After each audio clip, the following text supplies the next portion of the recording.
안녕하세요, 김환 회장님. 예, 반갑습니다. 반갑습니다. 네. 예. 오늘 굉장히 뜻깊은 날이에요. 네, 그렇죠. 청아 스님 무한 선단문화예술회관에서 학술 세미나가 있었는데 오늘 소감이 좀 어떻습니까?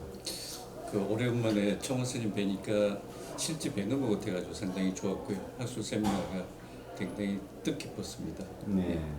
청아 스님과는 언제 인연을 맺으셨습니까? 제가 20년 전쯤에 인연을 맺게 됐습니다. 20년 전. 네. 그때 제가 삶의 의문점이 생겨서 저희가 이제 수행을 한번 해봐야 되겠다 그래가지고 대자음으로 갔었습니다. 대자음은 그 갑사 위에 이제 남자가 있는데요. 갑사에 소속돼 있는 남자입니다. 근데 대자음이라는 데는 스님들하고 제자들이 수행만 하는 그런 절인데요. 거기서 수행하는 가운데서 청원 스님 제자분을 만나게 됐습니다. 그 제자분이 그 수행의 대가인 자기 스승을 이제 소개를 해준다 그래가지고 그래서 청원 스님 찾아뵙게 되고 인연이 맺게 됐습니다. 아, 그 제자분을 만나신 게 청아 스님과 만나는 그렇죠. 인연이 됐네요. 첫째가 제가 이제 수행을 한번 해보겠다는 그 생각 때문에 인연이 맺어졌겠죠. 왜냐하면 그런 마음이 생김으로 인해서 선방을 갔고요. 그러니까 3개월 동안 이제 수행을 하면서 또 그런 스님을 뵙게 된 그게 원인이 아닌가 싶습니다. 스님의 수행 방법은 좀 독특했다고 그래요? 수행 방법은 일반적으로 우리나라 조계종은 이제 그 화두선이라고 그래요. 그래가지고 감화선을 하는데 청원 스님께서는 연부선을 이제 하도록 권유를 했었죠. 그러니까 연불선은 연불을 하면서 수행을 하는 것은 그러니까 연불 두들기거나 그런 건 아니고요. 그러니까 화두선이라는 이제 화두를 잡는 목적은 그것도 이제 그 모든 생각을 끊기 위한 겁니다. 그러니까 방편이죠. 그게 목적이 아니고. 그러니까 연불을 하면서 아미타라는 연불, 내가 아미타라는 그걸 가지고서 계속 아미타불을 놓지 않는 거거든요. 화두도 마찬가지로 그 화두를 들고 잘 때나 먹을 때는 놓지 않는 겁니다. 그러니까 이제 방법 중에 이제 화두선이 있고 연불선이 있고 그다음에 남방불교에서는 이제 윗바사나라고 있습니다. 그 방법 자체가 목적은 아니고 어떻게 보면 이제 모든 생각을 끊느냐, 모든 생각이 끊어졌을 때 정에 들어가서 산매에 들어갈 수 있다. 그러니까 산매에 들어가기 위한 방편으로 화두를 잡거나 연불선을 하거나 윗바사나를 하거나 그것 중에 청원 스님께서는 연불선을 이제 하도록 권유를 했는데 그 청원 스님이 연불선을 하도록 권유하는 이유 자체는 화두선은 의심을 하는 겁니다. 의심을 자꾸 하다 보면 상기도 되고 그러니까 이제 부작용이 생기니 연불선은 내가 아미타라는 신념을 가지고 법신, 무신, 화신에 그 이제 그 신이 내가 그렇다는 확신을 가지고 쭉 하게 되면 부작용이 없다는 거죠. 마음이 편해지고. 그래서 그 방법들 했더니 상당히 편안하고 괜찮았습니다. 청아 스님과 제주도에서 함께 수행을 하셨다고 얘기를 들었어요. 예, 그렇습니다. 제주도에 청원 스님이 저희 집에 가끔 오셨습니다. 그리고 굉장히 저를 반겨주셨고요. 저도 성륜사를 자주 찾아뵀죠. 갈 때마다 상당히 반겨주셨던 이유 자체는 제가 스님을 만나면 항상 물어보는 게 도에 대한 겁니다. 선에 대한 거. 어떻게 수행을 해야 되느냐 하는 문제 그걸 가지고 가기 때문에 스님께서 굉장히 반가우시죠. 그러니까 세속적인 사람들이 뭐 사업이 어떻게 했느냐, 뭐 학교가 어떻게 됐느냐 이런 걸 굉장히 이제 경계를 하고 싫어하셨고요. 수행자들이 오는 걸 그렇게 좋아하셨습니다. 그래서 저희 집에도 가끔 오셨고요. 그래서 제주도에 청원 스님께서 바다를 굉장히 좋아했습니다. 그래서 제주도에 이제 바닷가 쪽에 거닐면서 제주도에 산책을 나누는 게 어떻겠습니까? 제가 이제 뭐 아는 이제 동생이 있는데 그 집이 비어 있으니, 그러니까 공천포에는 아주 조그만 포구가 있는 이제 빈 집인데 그걸 얻어서 3개월 동안 같이 지내게 됐죠. 방금 말씀 중에 성륜사라는 말씀을 하셨어요? 예. 곡성에 곡성의 성륜사 거기서 이제 열반을 하셨고요. 거기서 조석을 많이 하셨죠. 거기 주로 거기서 찾아뵙고. 열반하시고 다주시고 거기서 그렇습니다. 맞습니다. 그래서 제주도에 이제 청원 스님께서도 좋다 그러셔가지고 제하고 청원 스님 이제 시자분하고 큰 스님하고 세 분이서 빈집에다 얻어가지고 이제 한철을 하게 됐죠. 그때가 이제 동안거였습니다.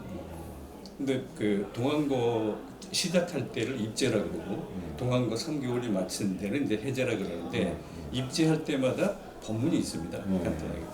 그래서 두 사람을 앉혀놓고 그러니까 많은 참석자가 아니라서 이제 소천 법문이라고 하는데 그 두 사람을 앉혀놓고 큰 스님께서 말씀하시는 게 뭐냐면 이번 3개월밖에 없다고 생각을 하자고 그래요. 그러니까 이번 3개월에 모든 도를 끝내자. 그러니까 부처가 돼버리자. 그런 말씀을 하시면서 당신께서는 오늘서부터 곡기를 끊겠다. 용맹정진하겠다. 그러니까 용맹정진할 때 이제 먹지도 않고 자지도 않고 그런 그렇게 이제 아주 처절하게 하는 방법이 있어요. 잠을 잠도 안 안 주신다고요? 자죠. 예. 그 나는 곡기를 끊을 테니 두 분은 알아서 하십시오. 그러고서 여러 동안 곡기를 끊으셨어요. 근데 그 상태 그때 당시에 청하스님이 몸이 안 좋으셨습니다.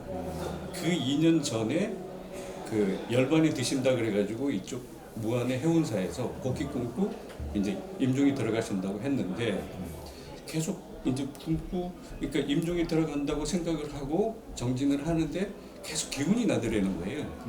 그게 계속 육조 스님께서 육조 단경에 대한 걸 자꾸 하면서 계속 기운이 나니까 이게 때가 아닌가 보다 하고 그냥 포기를 하고 그리고 이제 정진을 하는 거죠. 근데 제가 그 수행을 하느라고 그 청어 스님 뵙기 이전에도 뭐 안거를 뭐 동안거 하안거에서 여기저기 다녀봤는데 큰 스님으로서 그렇게 처절하게 수행하시는 걸 처음 봤어요. 그 연세에 곡기를 저희들도 여러 동안 곡기 못 끊었거든요. 그 당신네들 알아서 하라 그러는데 한 끼씩 먹었죠.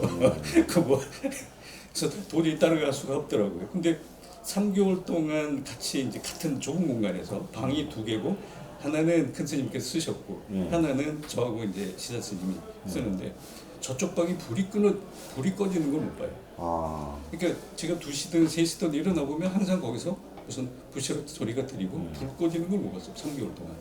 그래서 아주 처절하게 그리고 열흘 지나서 이제 곡기를 드시기 시작을 하는데 아주 조금이죠. 철저한 일중식입니다. 그렇게 3개월 동안 그렇게 수행을 하고 나면은 아무래도 좀 기운도 없고 많이 몸도 지치고 그러실 텐데 그런 어떤 근데 제가 세약하고 그런 것은 그런 이제 제가 그 선방을 다니면서 느낀 거예요. 그 3개월 동안 지나고 나면 몸은 왜소해집니다. 근데 기운은 빠지진 않아요.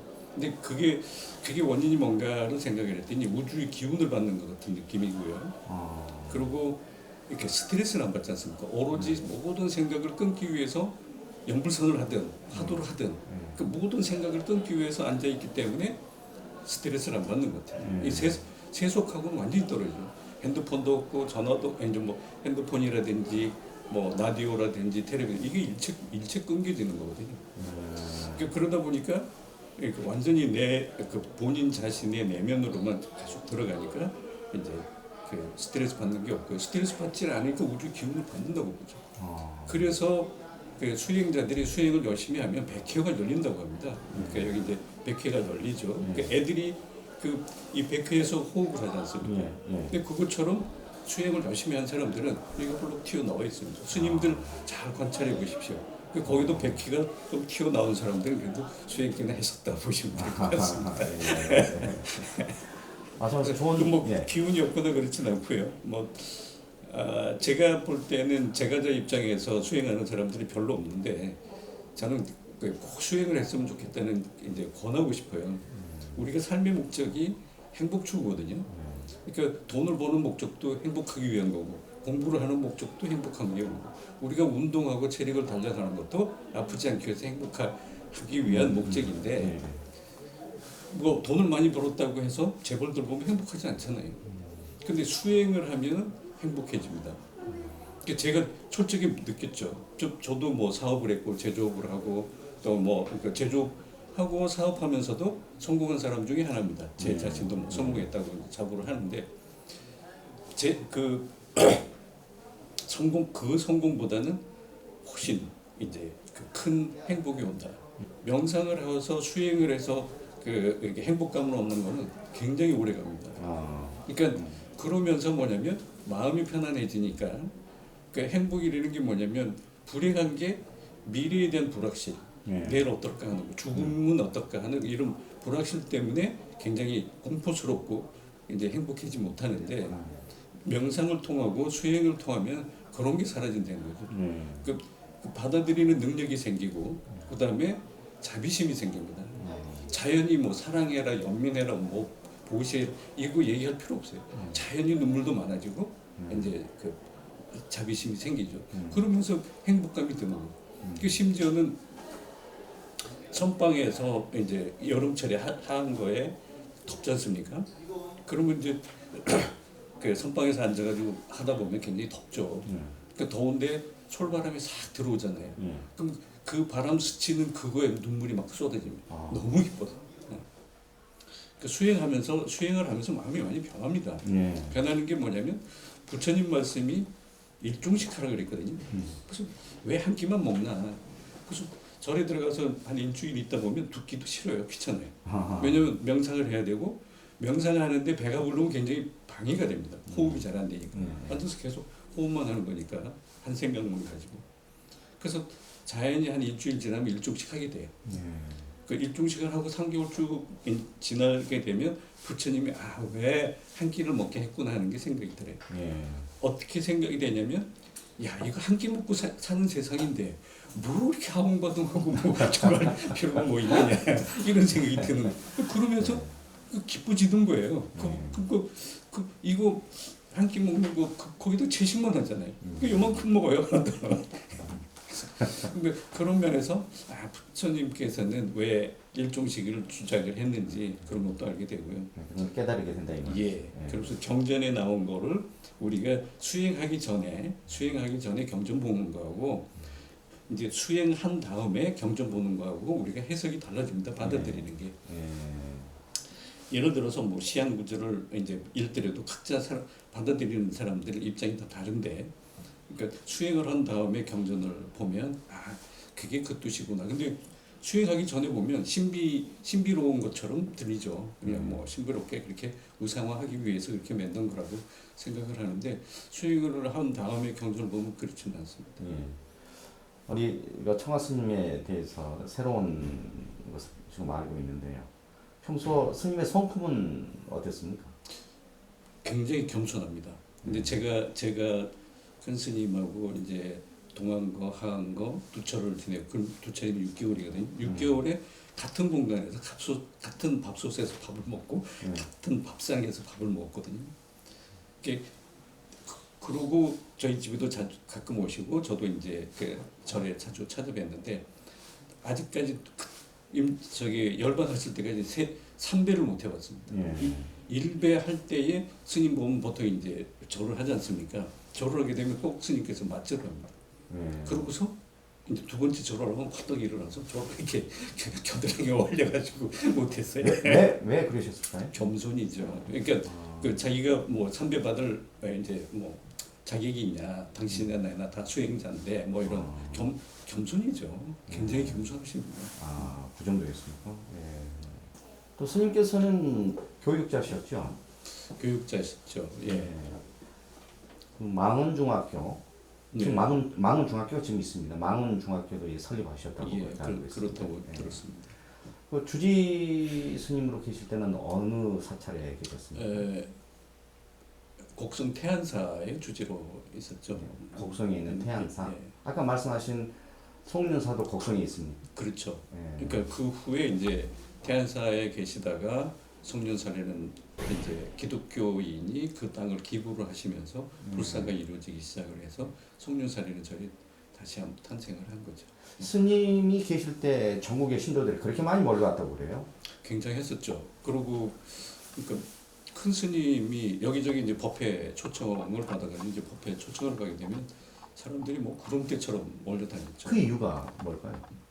그 상당히 많은 사람들이 큰 스님이 이렇게 움직이면요 오라가 보인답니다. 그러니까 우리가 오라를 잘 보는 사람이 있고 보이는 사람이 있고 안 보이는 사람이 있는데, 그러니까 이제 여자분들이 또 그걸 이제 잘 보인다 그래요. 그러니까 스님이 이렇게 가면 이렇게 오라가 보인다는 거죠. 그러니까 이제 후광이 이렇게 머리 뒤쪽. 그렇죠, 맞습니다. 그러니까 그게 쭉 따라간다는 거죠. 그러니까 일반적인 스님들하고는 뭐 그런 면에서도 다르고, 근데 그 접해보지 않으시면 몰라요.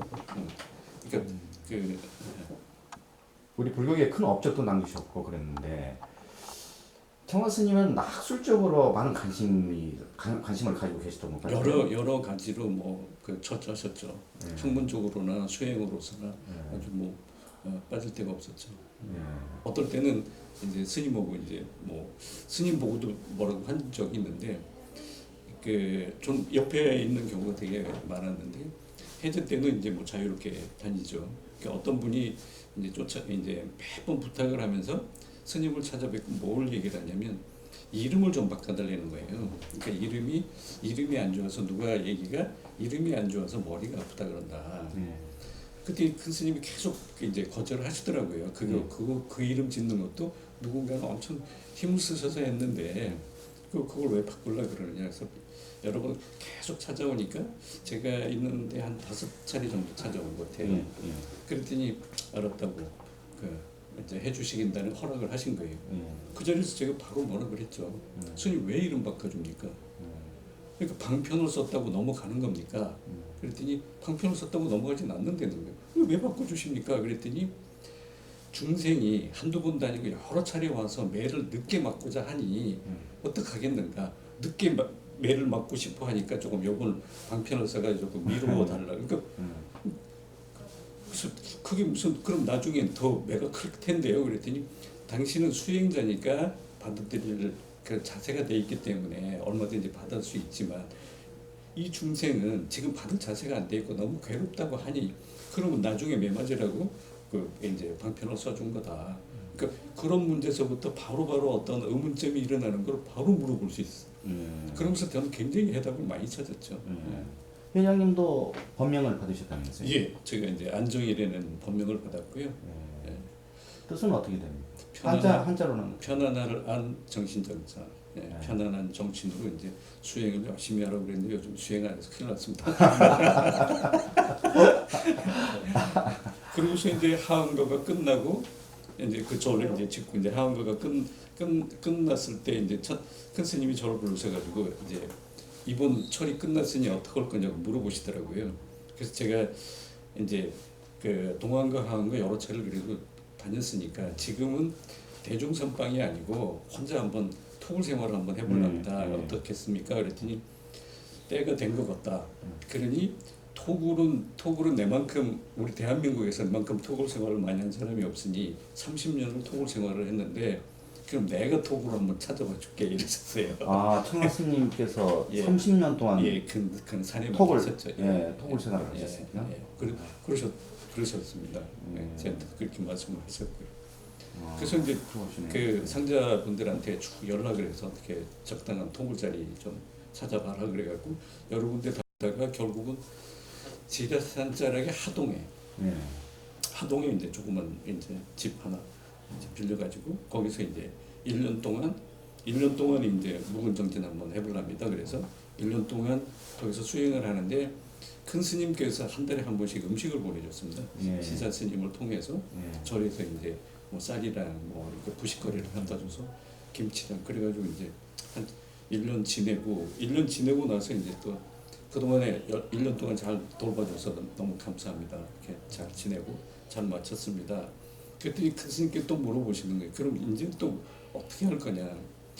제가 토굴에서 1년 동안 혼자 있으면서 죽는 연습을 많이 해봤는데 이게 좀 잘 안 됩니다. 그러니 나가면 호스피스 자원봉사를 한번 해보고 싶습니다. 맨날 죽는 사람을 한번 보면서 수행을 좀 도움이 되지 않을까 하는 생각입니다. 그랬더니 그거 참 좋은 생각이네. 그렇게 해보세요. 그래가지고 이제 나와서 이렇게 본격적으로 이제 호스피스 자원봉사를 했죠. 그러니까 자원봉사 교육을 이제 철저하게 받고요. 숙식을 하면서 일주일 동안 이제 그 교육을 받고 그리고 부천에 있는 성모병원이 있습니다. 거기 소속이 돼서 그 호스피스 자원봉사를 하면서 그 말기 암 환자들 같은 경우에 이제 그 호스피스 병동으로 옵니다. 그러니까 이 사람들은 더 이상 치료를 안 하죠.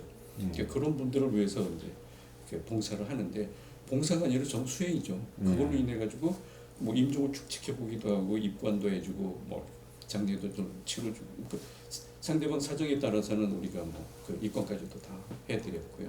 그래서 그러면서 이제 그 장의사한테는 연락을 해서 내가 자원봉사를 할 테니까 묘지를 이장할 때 날 좀 불러라. 예. 그래서 이제 묘장 이장할 때 뭐 삽들고 봐주면 되게 좋아하죠. 돈 안 받고 하는 거니까. 예. 그래서 뭐 이장도 몇 번 해봤습니다. 그래서 뼈 줄이고 이렇게 하면서 이렇게 삶과 죽음에 대한 생각도 많이 이제 달라졌고요. 그러니까 그러면서 마음이 되게 편안해지니까 미래의 불확실이라든지 뭐 이런 거에 대해서 뭐 죽음에 대한 공포 뭐 심지어는 뭐 어떻게 들릴지 모르겠습니다만은 그립기도 합니다. 죽음이. 아. 네, 그러니까 여기 와 있는 거는 우리가 연극 무대에서 지금 역할을 하는 거고 왜 내가 본향은 그러니까 돌아가신다 그러잖아요. 내가 갈 자리는 원래 고향이 그러니까 고향으로 돌아가면 정말 친한 친구들과 가족과 진짜 가족들이 있다라고 그러니까 자꾸 이제 느껴지는 거죠. 그렇기 때문에 그 그리움 때문에 이제 빨리 좀 여기 연극의 내 역할이 빨리 끝나서 또 원래 내 본향으로 가면 얼마나 좋을까. 그래서 저희 형제들 중에는 이제 먼저 간 형제들이 좀 있습니다만 그분들이 어떨 때는 굉장히 부럽죠. 예. 오늘 무안군에서 후원해서 청아 스님 학술 세미나를 오늘 개최했는데 네. 참 감회가 새롭겠어요. 아우 뭐 눈물 납니다. 앞으로 청아 스님 또 무안군에서 네. 정신, 철학, 청아 스님이 하는 것들을 기리기 위해서도 청아 스님에 대한 사업도 진행하는 걸로 그렇게 알고 있습니다. 예, 정말 다행스러운 일입니다. 더 많은 관심 가져주시고요. 예, 언제든지 불러주십시오. 제 역할이 있으면 하겠습니다. 네, 저희 TV에도 출연하셔가지고 예. 오늘 못하신 얘기, 네. 청아 스님에 관한 얘기 새롭게 또 들려주시고 그러죠. 예, 그러겠습니다. 오늘 고맙습니다. 예, 감사합니다. 감사합니다. 예. 네.